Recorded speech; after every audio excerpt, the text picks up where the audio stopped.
प्यारे विद्यार्थियों, BCom part third MDS university Ajmer के जो विद्यार्थी हैं उनके ईएफएम के अंतर्गत 2 पेपर हैं। पहला पेपर का नाम है project planning and budgetary control, परियोजना नियोजन एवं बजटरी नियंत्रण, और दूसरा पेपर है banking and financial system. Banking and financial system के सेकंड पेपर के अंतर्गत आज हम अध्ययन करेंगे money market and capital market. Money market किसे कहते हैं, इसकी क्या परिभाषा है। इससे पहले मैं doctor CP Gupta, associate professor department of EAFM, faculty of commerce, Shri Govind Singh Gurjar राजकीय महाविद्यालय नसीराबाद अजमेर में कार्यरत हूँ। और बीकॉम पार्ट थर्ड के जो एमडीएस यूनिवर्सिटी का सिलेबस है, पेपर सेकंड है अपना बैंकिंग एंड फाइनेंशियल सिस्टम। इसके अंतर्गत आज हम जो चैप्टर ले रहे हैं वह है मनी मार्केट, मुद्रा बाजार। मुद्रा बाजार में 2 शब्दों से मिलकर बना है, मुद्रा प्लस बाजार। बाजार आप जानते हैं कि वह स्थान जहां पर वस्तुएं सेवाओं का क्रय विक्रय होता है उसको हम सामान्यतः बाजार कहते हैं, और मुद्रा वह वस्तु होती है जिससे कि हम लेन देन करते हैं। तो सामान्यतः मुद्रा बाजार के अंतर्गत हम मुद्रा का लेन देन करते हैं, और ये जो मुद्रा का लेन देन है वो अल्पकाल के लिए किया जाता है। तो मुद्रा बाजार की कुछ परिभाषाएं दे रखी हैं। उन परिभाषाओं में भारत का जो केंद्रीय बैंक है, रिजर्व बैंक ऑफ इंडिया, उसके अनुसार मुद्रा की बाजार की जो परिभाषा दी है वो इस प्रकार से है कि मुद्रा बाजार अल्पकालीन मौद्रिक संपत्तियों के क्रय विक्रय का केंद्र होता है। यानी कि जो मुद्रा बाजार है वो अल्पकालीन संपत्तियों के क्रय विक्रय का केंद्र होता है। यह उधारकर्ता को पर्याप्त नकदी प्रदान करता है। यह वह स्थान है जहां व्यक्तियों तथा वित्तीय व अन्य संस्थाओं को निवेश योग्य शेष पूंजी को व्यक्ति तथा संस्थागत उधारकर्ता व सरकार बोली लगाकर प्राप्त करते हैं। यानी कि भारतीय रिजर्व बैंक ने जो मुद्रा बाजार का अर्थ बताया है उसमें कहा है कि मुद्रा बाजार एक अल्पकालीन मौद्रिक संपत्तियों का क्रय विक्रय करने का स्थान है, यानी कि शॉर्ट टर्म ट्रांजैक्शन इसके अंतर्गत है। दूसरी परिभाषा यदि हम देखें तो क्राउथर ने कहा है कि उन फर्मों एवं संस्थाओं को सामूहिक रूप से मुद्रा बाजार कहा जाता है जो मुद्रा की विभिन्न किस्मों में व्यवहार करती हैं। यानी कि मुद्रा बाजार उन संस्थाओं को सामूहिक रूप से मुद्रा बाजार कहा जाता है जो मुद्रा की विभिन्न किस्मों में व्यवहार करती हैं। इस प्रकार से मुद्रा बाजार वह केंद्र या बाजार है जिसमें अल्पकालीन निधियों का कारोबार होता है, यानी कि जो शॉर्ट टर्म ट्रांजैक्शन हैं वो किए जाते हैं। सामान्यतः मुद्रा बाजार में हम विनिमय बिल हैं, प्रतिज्ञा पत्र हैं, चेक है, ड्राफ्ट है, हुंडी है, इन का हम लेन देन करते हैं। तो इस से मुद्रा बाजार में अल्पकालीन लेन देन होते हैं, जबकि पूंजी बाजार में लॉन्ग टर्म ट्रांजैक्शन किए जाते हैं। अब भारत में जो मुद्रा बाजार है उसके क्या कार्य हैं, फंक्शंस ऑफ मनी मार्केट। मुद्रा बाजार का जो मुख्य कार्य है वह है मुद्रा का लेन देन करना, और मुद्रा का लेन देन किस अवधि के लिए, शॉर्ट पीरियड के लिए, अल्पकाल के लिए हम मुद्रा का लेन देन करते हैं। ये अल्पकाल अवधि का आशय यहाँ पर यह है कि up to 1 year, very short period, जैसे 1 महीने, 2 महीने, 3 महीने, 4 महीने के सौदे किए जाते हैं। और ये जो अल्पकालीन लेन देन हैं ये आप जानते हैं कि जैसे चेक है, ड्राफ्ट हैं, या विनिमय बिल हैं, या प्रतिज्ञा पत्र हैं, या हुंडी हैं, उनके माध्यम से, या जो ट्रेजरी बिल्स हैं, कोषागार जो विपत्र हैं, उनके माध्यम से भी हम लेन देन करते हैं। तो भारत में जो मुद्रा बाजार हैं वह संगठित भी हैं और असंगठित भी हैं। तो यहाँ पर हम अध्ययन करने जा रहे हैं कि मुद्रा बाजार के क्या कार्य हैं। मुद्रा बाजार का सबसे पहले कार्य है ऋणी व ऋणदाता के बीच संबंध स्थापित करना, develop relationship between debtors and creditors. यानी कि मुद्रा बाजार में ऐसे लोगों से जिनके पास पूंजी है परंतु व्यापारिक कार्य में प्रयोग नहीं कर सकते हैं, उन व्यक्तियों के पास पूंजी पहुंचाने में मदद करते हैं जिनके पास व्यापारिक योग्यता है, कुशलता है, लेकिन पूंजी का अभाव है। अतः मुद्रा बाजार ऋणी तथा ऋणदाता के बीच संबंध स्थापित करता है, यानी कि जिन व्यक्तियों के पास पूंजी है लेकिन व्यवसाय की योग्यता नहीं है उनसे, और जिन व्यक्तियों के पास में व्यवसायिक योग्यता है, वो कोई काम करना चाहते हैं लेकिन पूंजी नहीं है, तो उनके माध्यम से एक व्यक्ति से दूसरे व्यक्ति यानी ऋणी ऋणदाता के बीच में संबंध स्थापित करता है मुद्रा बाजार। दूसरा इसका मुख्य कार्य है मौद्रिक नीति के कार्यान्वयन में सहायक, helpful in implementation of monetary policy. Monetary जो पॉलिसी है वो केंद्र सरकार, जो केंद्रीय बैंक है, रिजर्व बैंक ऑफ इंडिया, वो बनाती है, और भारत सरकार की जो मौद्रिक नीति बनती है उसके सफल क्रियान्वयन में ये मुद्रा बाजार महत्वपूर्ण भूमिका निभाता है, क्योंकि मुद्रा बाजार के जो विभिन्न अंग हैं उनके माध्यम से मुद्रा बाजार जो मौद्रिक नीति है उसके जो ऑब्जेक्ट हैं उनको प्राप्त करने में सहायता मिलती है।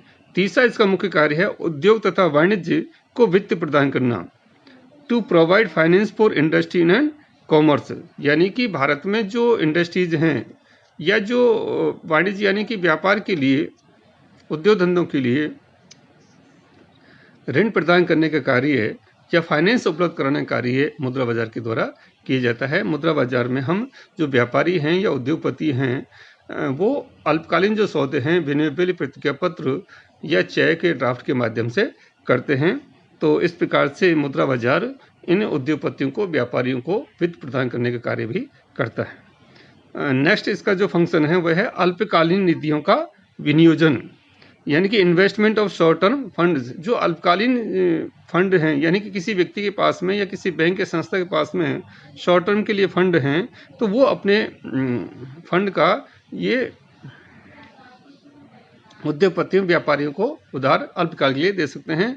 जैसे कि हम बैंकों में अपना पैसे जमा कराते हैं, तो जो शॉर्ट टर्म डिपॉजिट्स हैं उनके माध्यम से अल्पकालीन जो तरलता है वो बैंक उद्योगपतियों को, व्यापारियों को उधार देते हैं। इस प्रकार से हम कह सकते हैं कि अल्पकालीन का मतलब मैंने आपको पूर्व में बताया था कि अप टू 1 ईयर, सामान्यतः 1 महीने, 2 महीने, 6 महीने, 4 महीने की अवधि इसके अंदर सम्मिलित की जाती है।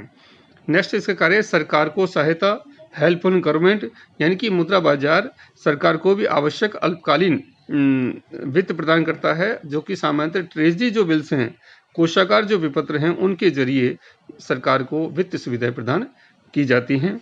नेक्स्ट इसका कार्य होता है मुद्रा की मांग में पूर्ति में संतुलन बनाए रखना, balance between demand and supply of money, यानी कि बाजार में मुद्रा की मांग और पूर्ति में संतुलन बनाए रखने का कार्य मुद्रा बाजार के अंतर्गत किया जाता है, और इसमें जिससे कि बाजार में मूल्यों में स्थिरता बनी रहे। आप जानते हैं कि यदि मुद्रा का मांग ज़्यादा होगी तो मुद्रा का मूल्य और जो निर्धारण है वह सामान्यतः मुद्रा की मांग और पूर्ति पर निर्भर करता है। तो डिमांड एंड सप्लाई में जो बैलेंसिंग का काम है वो मुद्रा बाजार के द्वारा किया जाता है। नेक्स्ट इसका फंक्शन आता है पूंजी निर्माण, कैपिटल फॉर्मेशन। अब पूंजी निर्माण कैसे कहते हैं? पूंजी निर्माण का सामान्य अर्थ होता है कि यदि किसी राष्ट्र में पूंजीगत संपत्तियों के स्टॉक में वृद्धि होती है तो हम पूंजी निर्माण कह सकते हैं। जैसे सड़कें बनती हैं या बिल्डिंग्स बनती हैं या बांध बनते हैं या ऐसी फिक्स्ड जो एसेट्स हैं, स्थायी जो संपत्ति हैं, उनका निर्माण अधिक मात्रा में होता है, उनके स्टॉक में वृद्धि होती है, पहले से ज़्यादा वृद्धि होती है, तो हम कह सकते हैं कि पूंजी निर्माण हो रहा है। और पूंजी निर्माण करने में क्योंकि उन संपत्तियों के उपयोग करने के लिए हमें शॉर्ट पीरियड के लिए धन की आवश्यकता पड़ती है, हम कह सकते हैं वर्किंग कैपिटल की आवश्यकता पड़ती है, तो उसके लिए पूर्ति भी मुद्रा बाजार के द्वारा की जाती है। तो इस प्रकार से हम कह सकते हैं कि लोग अपनी इनकम में से सेविंग करते हैं, और सेविंग को शॉर्ट पीरियड के लिए भी यदि है तो वो भी बैंकों में जमा कर जाते हैं, उनको ब्याज प्राप्त होता है, और बैंक इस सेविंग के माध्यम से उद्योगपति, व्यापार को उधार दे करके और राष्ट्र में पूंजी निर्माण करने में सहायता प्रदान करते हैं। इस प्रकार से हम कह सकते हैं कि भारत में जो मुद्रा बाजार है वो राष्ट्र के विकास में या आर्थिक गतिविधियों के विकास में या राष्ट्र के निर्माण में महत्वपूर्ण भूमिका निभाता है। अब हम आगे बढ़ेंगे कि भारतीय जो मुद्रा बाजार है उसकी क्या विशेषताएं हैं। भारत का जो मुद्रा बाजार है वो सामान्यतः द्विशासित है, यानी कि पहली इसकी विशेषता है कि भारत में मुद्रा बाजार एक तो है संगठित मुद्रा बाजार है, जिसको कि हम आधुनिक मुद्रा बाजार, मॉडर्न मनी मार्केट कह सकते हैं, और एक है असंगठित मुद्रा बाजार, जिसको हम स्वदेशी मुद्रा बाजार कह सकते हैं। विशेषकर गाँव में जो साहूकार हैं या देसी बैंकर्स हैं, उनके द्वारा जो मुद्रा का लेन देन किया जाता है, साहूकार या महाजन जो किसानों को या वहाँ के जो स्थानीय लोगों को जो उधार देते हैं या लेन देन करते हैं, उसको हम इस असंगठित क्षेत्र के अंदर सम्मिलित करते हैं। तो भारत में द्विशासित मुद्रा बाजार है, यानी कि एक तो है ऑर्गेनाइज सेक्टर से और दूसरा है अनऑर्गेनाइज्ड सेक्टर है। संगठित जो मुद्रा बाजार है, इस पर आरबीआई का नियंत्रण है, जिसमें जो बैंक हैं, कॉमर्शियल बैंक हैं, कोऑपरेटिव बैंक से हैं या अन्य जो वित्तीय संस्था हैं, उनके द्वारा लेन देन किया जाता है। जबकि जो असंगठित क्षेत्र है, जिसमें विशेष रूप से देसी बैंकर या साहूकार या जो महाजन हैं, उनके द्वारा लेन देन किया जाता है। तो सामान्यतः आरबीआई जो है वो संगठित जो क्षेत्र हैं, ऑर्गेनाइज जो सेक्टर्स है, उस पर कंट्रोल कर लेती है। तो इस प्रकार से भारतीय मुद्रा बाजार में दोनों तरह की स्थिति हैं। द्विशासित है, यानी कि एक तरफ मॉडर्न मनी मार्केट है, तो दूसरा स्वदेशी जो मुद्रा बाजार है वह भी पाया जाता है। इसके बाद भारतीय जो मुद्रा बाजार है, उसकी जो दूसरी विशेषता है, उसमें हम कह सकते हैं कि अंतर बैंक मांग मुद्रा बाजार की महत्वपूर्ण भूमिका।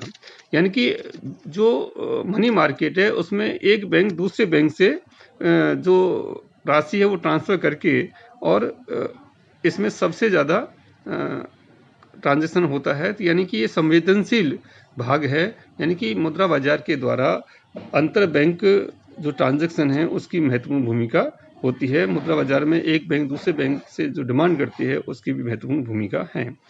तीसरी इसकी विशेषता है ब्याज दरों में भिन्नता, differences in rate of interest. Bharat के जो मुद्रा बाजार है उसमें की ब्याज दर में भिन्नता पाई जाती है, क्योंकि जो संगठित क्षेत्र हैं उसमें सामान्यतः ब्याज दर कम होती है, लेकिन जो असंगठित क्षेत्र हैं जिसमें साहूकार महाजन हैं, उनकी ब्याज दरें ज़्यादा होती हैं। आप जानते हैं कि गाँव में जो साहूकार महाजन जो किसानों को या व्यापारियों को, अन्य व्यक्तियों को उधार देते हैं, उनकी ब्याज दर सामान्यतः बहुत अधिक होती है।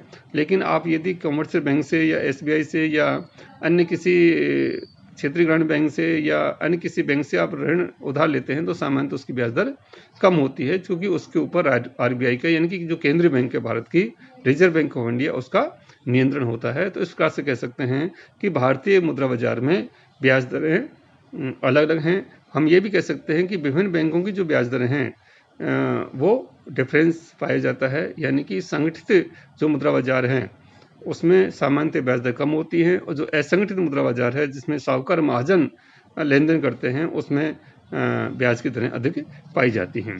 नेक्स्ट विशेषता कह सकते हैं बिल बाजार का अभाव, lake of bill market. Bharat में बिल बाजार का इतना विकास नहीं हुआ। बिल बाजार का मतलब है ऐसा बाजार जहाँ पर कि सामान्यतः जो विनिमय बिल हैं, प्रतिज्ञा पत्र हैं, उनका लेन देन अधिक मात्रा में किया जाता है। तो भारत में अभी भी बिल बाजार का अन्य जो विकसित राष्ट्र हैं उनकी तुलना में कम विकास हुआ है। तो इस प्रकार से कह सकते हैं कि मुद्रा बाजार में जो बिल बाजार का महत्वपूर्ण अंग है, उसका इतना पर्याप्त मात्रा में विकास नहीं हुआ है। नेक्स्ट हम कह सकते हैं विशिष्ट वित्तीय संस्थाओं का अभाव। मुद्रा बाजार में विनिमय बिलों का या प्रतिवर्ती जो लेन देन होता है, उनके स्वीकृति गृह, कटौती गृह होते हैं। भारत में अलग से स्वीकृति गृह, कटौती गृह नहीं है, बल्कि जो वाणिज्यिक बैंक हैं या जो अन्य वित्तीय संस्था हैं वही ये काम करती हैं। तो इस प्रकार से कह सकते हैं कि भारत में विशेष रूप से जो स्वीकृति गृह या कटौती गृह जैसी संस्था हैं, वो उनका अभाव इंडिया में पाया जाता है। नेक्स्ट पॉइंट देख सकते हैं कि ये सरकारी एवं अर्ध सरकारी संस्थाओं की प्रचुरता है, यानी कि भारत में जो सरकारी बैंक भी हैं और प्राइवेट सेक्टर बैंक हैं, दोनों तरह की यहाँ पर पर्याप्त मात्रा में हैं। नेक्स्ट विशेषता हो सकती है कि रिजर्व बैंक पर सीमित निर्भरता। भारत में जो मुद्रा बाजार है, इसमें जो भी वाणिज्यिक बैंक हैं, वो जब भी उनको धन की आवश्यकता पड़ती है, तो वो अंतिम ऋणदाता के रूप में जो केंद्रीय बैंक है, रिजर्व बैंक ऑफ इंडिया, उसके पास जाती हैं। तो इस प्रकार से कह सकते हैं कि भारतीय मुद्रा बाजार जो बैंक हैं वो आरबीआई के ऊपर निर्भर करती हैं, क्योंकि आरबीआई बैंकों का अंतिम ऋणदाता होता है। जब बैंकों को कहीं से भी फंड की पूर्ति नहीं हो पाती है, तो अंतिम ऋणदाता के रूप में रिजर्व बैंक ऑफ इंडिया उनको वित्तीय सुविधाएं प्रदान करते हैं। नेक्स्ट विशेषता समाशोधन गृह का अभाव, लेक ऑफ क्लियरिंग हाउसेज। यानी कि समाशोधन गृह वो संस्थाएं होती हैं जो कि चेक, ड्राफ्ट, इनका लेन देन का समाशोधन का काम करती हैं। तो भारत में अलग से कोई समाशोधन गृह ऐसे बने नहीं है, कि जो रिजर्व बैंक ऑफ इंडिया है उन्होंने ही समाशोधन गृह के कुछ काम करने के लिए कुछ बैंकों को अधिकृत कर रखा है।